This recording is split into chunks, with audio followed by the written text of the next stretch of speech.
quick video of my Aseikon electronically timed pocket watch, mechanical watch, recently modern I think, made in Germany.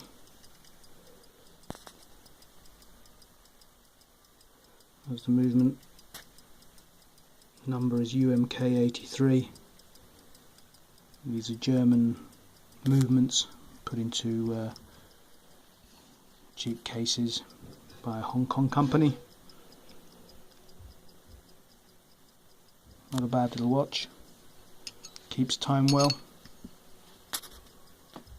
This one's got a bit of a mark on the dial, some discoloration on the sub dial, but it does have some lume, a little bit of lume. So nice little watch. I'd not seen a YouTube video on this watch before, so I thought I'd put one on.